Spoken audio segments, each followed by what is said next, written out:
রাজধানীর prime Asia বিশ্ববিদ্যালয়ের শিক্ষার্থী জাহিদুল ইসলাম পারভেজ হত্যার ঘটনায় গ্রেপ্তার ফারিয়া হক টিনাকে রিমান্ড শেষে কারাগারে পাঠানোর আদেশ দিয়েছেন আদালত। সোমবার তাকে 3 দিনের রিমান্ড শেষে আদালতে হাজির করে কারাগারে আটক রাখার আবেদন করে পুলিশ। আবেদন মঞ্জুর করে আদেশ দেন ঢাকার metropolitan chief metropolitan magistrate Ziadur Rahman. এর আগে শুক্রবার ঢাকা মেট্রোপলিটন ম্যাজিস্ট্রেট মাহবুব আলম টিনার 3 দিনের রিমান্ড মঞ্জুর করে আদেশ দেন আদালত। এর আগে 8 মে রাত 8টায় ভাটারার জগন্নাথপুর এলাকা থেকে টিনাকে গ্রেপ্তার করে পুলিশ। হত্যাকাণ্ডের এ পর্যন্ত 7 জনকে গ্রেপ্তার করেছে পুলিশ। 2 আসামি দায় স্বীকার করে জবানবন্দি দিয়েছেন।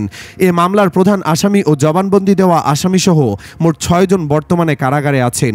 টিনার রিমান্ড আবেদন তদন্ত কর্মকর্তা উল্লেখ করেন, আদালতে 164 ধারা স্বীকারোক্তিমূলক জবানবন্দি আদালতে 164 ধারায় স্বীকারোক্তিমূলক জবানবন্দিতে গ্রেপ্তার আসামি মাহাদি হাসান ঘটনার সঙ্গে জড়িত মর্মে আসামি টিনার নাম উল্লেখ করেছেন।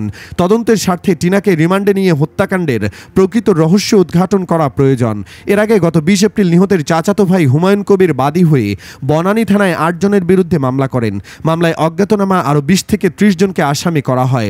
মামলার এজাহারে উল্লেখ করা হয়েছে, গত 19 এপ্রিল প্রাইম এশিয়া বিশ্ববিদ্যালয়ের ভুক্তভোগী জাহিদুল ইসলাম পারভেজ মিড টার্ম পরীক্ষা দিতে যায়। পরীক্ষা শেষে বন্ধুদের সঙ্গে পুরি সিংড়ার দোকানে আড্ডা ও হাসাহাসি করছিল। বিকেল 3টায় আসামি 1 থেকে 3 নম্বর আসামি তার কাছ থেকে হাসাহাসির কারণ জানতে চাওয়ায় উভয়ের মাঝে তর্ক শুরু হয়। পরে বিষয়টি বিশ্ববিদ্যালয়ের কয়েকজন শিক্ষক সহ প্রক্টর মীমাংসা করেন, কিন্তু এই মীমাংসা মানেননি টিনা। তিনি অনবরত তার বয়ফ্রেন্ডকে ধিক্কার দিতে থাকেন। এক পর্যায়ে গার্লফ্রেন্ডের কাছে হিরো সাজতে কিশোর গ্যাং ভাড়া করেন টিনার বয়ফ্রেন্ড আবুজর গিফারি। বিকেল 4টা 40 মিনিটে এজাহারনামীয় ও অজ্ঞাতনামা আসামিরা ছুরি, চাকু, চাপাতি ও লাঠি সোঁটা দিয়ে পারভেজ ও তার বন্ধুদের উপর হামলা করে।